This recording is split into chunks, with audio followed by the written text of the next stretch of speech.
Hello everyone, my self Pritima. आज मैं the fundamental unit of life का पार्ट 2 डिस्कस करने जा रही हूँ और आज मैं डिस्कस करूँगी प्लाज्मा मेम्ब्रेन के बारे में। जो प्लाज्मा मेम्ब्रेन है ये आउटर कवरिंग है एनिमल सेल की और ये बनी हुई होती है प्रोटीन्स एंड लिपिड्स की। जो हमारी प्लाज्मा मेम्ब्रेन है ये सिलेक्टिवली परमिएबल है, मतलब प्लाज्मा मेम्ब्रेन के थ्रू कुछ सिलेक्टेड मटेरियल ही सेल के अंदर और सेल के बाहर आ सकते हैं। जो मटेरियल्स हैं वो सेल के अंदर या बाहर दो प्रोसेसेस से जा सकते हैं। First one is diffusion and the second one is osmosis. Diffusion में क्या होगा, जो पार्टिकल्स हैं वो हायर से लोअर कॉन्सेंट्रेशन की तरफ मूव करेंगे एंड इन ऑस्मोसिस ऑल्सो जो पार्टिकल्स हैं वो हायर से लोअर कॉन्सेंट्रेशन की तरफ मूव करेंगे but through the semi permeable membrane. Now जो डिफ्यूजन है उसके थ्रू एक्सचेंज ऑफ गैसेस जो है वो होगा। फर्स्ट ऑफ ऑल हम लोग ये डिस्कस करेंगे exchange of gases diffusion process से किस तरह से होता है इन सेल्स। सो आपको ये पता होना चाहिए सेल के अंदर जो कार्बन डाइऑक्साइड है उसकी कॉन्सेंट्रेशन जो है वो हाई है और जो सेल के बाहर जो कार्बन डाइऑक्साइड है उसकी कॉन्सेंट्रेशन लो है, या इन सिंपल वर्ड्स में ये भी कह सकती हूँ ऑक्सीजन की कॉन्सेंट्रेशन सेल के अंदर कम होती है वेयर एज ऑक्सीजन की कॉन्सेंट्रेशन सेल के बाहर ज़्यादा होती है।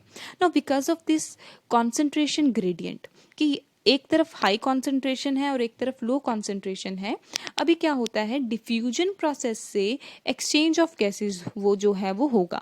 सो आप लोग अपनी स्क्रीन पे देख सकते हैं, एक आपके पास एल्वुलाई सेल है एंड जो सेकंड वन है वो आपके पास ब्लड सेल है।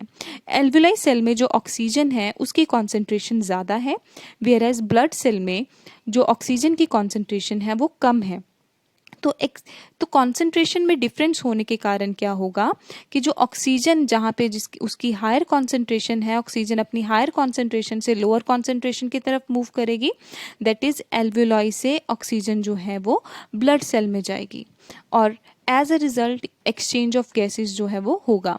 सो डिफ्यूजन एक ऐसा प्रोसेस है जिसके कारण एक्सचेंज ऑफ गैसेस जो है वो हो रहा है in blood cells. After that जब भी आप अपने सेल को डिफरेंट सॉल्यूशंस में डिप करोगे या डिफरेंट सॉल्यूशंस में डालोगे तो आप क्या ऑब्जर्व करोगे, आपके सेल के शेप में और आपके सेल के साइज में कुछ डिफरेंस आ रहा है। तो फर्स्ट ऑफ ऑल हमें ये पता होना चाहिए we have 3 types of solutions और वो 3 तरह के सॉल्यूशंस कौन कौन से हैं। The first one is hypotonic solution, second one is isotonic solution and the third one is hypertonic solution. जब आप सेल को हाइपोटोनिक सॉल्यूशन में डालोगे तो आपका सेल जो है वो पानी को गेन करेगा, एज अ रिजल्ट आपका जो सेल है वो स्वेल अप हो जाएगा। सिंपल वर्ड्स में अगर मैं बात करूं, अगर आप रेजिन्स लें और उन रेजिन्स को अगर आप वाटर में डिप कर दें और 4-5 आवर्स के बाद आप ये क्या ऑब्जर्व करोगे, आप ऑब्जर्व करोगे जो रेजिन्स हैं वो स्वेल अप हो गए हैं।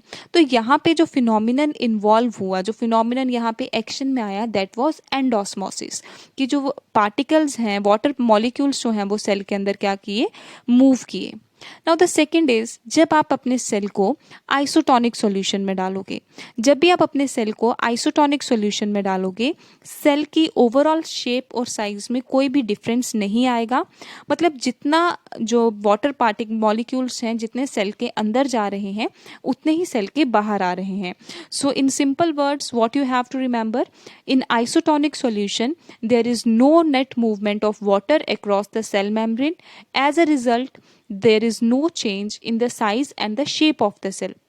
Second is hypertonic solution.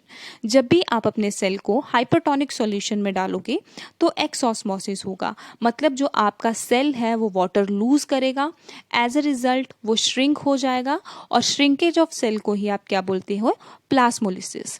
तो आगे मैंने बहुत नाइसली एक्सप्लेन किया है कि आपके पास फॉर एग्जाम्पल एक सेल है तो आप उसे 3 डिफरेंट मीडियम्स में डिप कर रहे हो। The first is isotonic medium, second is hypotonic solution and the third is hypertonic solution. जब आप अपने सेल को आइसोटोनिक सॉल्यूशन में डिप करोगे जो जितना पानी जो है सेल के अंदर जाएगा उतना ही पानी सेल के बाहर आएगा। सो एज अ रिजल्ट जो आपका सेल है उसकी शेप और साइज में कोई भी चेंज नहीं आएगा।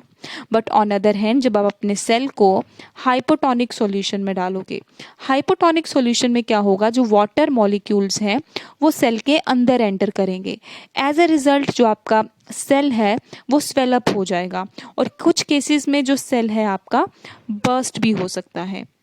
The third part is hypertonic solution. मतलब जब भी आप अपने सेल को हाइपरटोनिक सॉल्यूशन में डालोगे तो आपके सेल के अंदर से पानी जो है वो बाहर की तरफ आएगा, मतलब आपका सेल जो है पानी को लूज करेगा।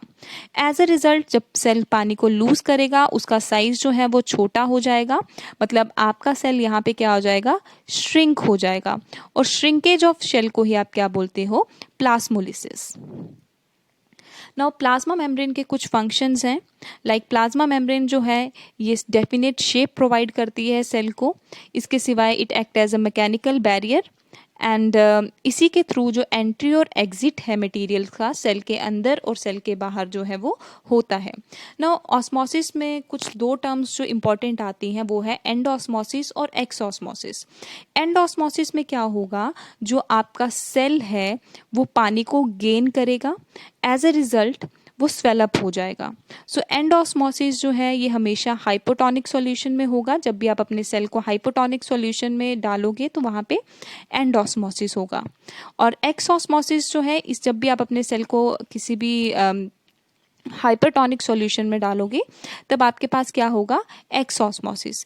एक्सोस्मोसिस में क्या होगा, जो वाटर है वो सेल से बाहर आएगा। एज अ रिजल्ट जो सेल है आपका वो बिल्कुल ही क्या हो जाएगा, श्रिंक हो जाएगा। तो यहाँ पे कुछ इंपॉर्टेंट क्वेश्चंस हैं, solve these questions and in next video we will discuss about cell wall, nucleus and most probably we will take up one cell organelle. Thank you.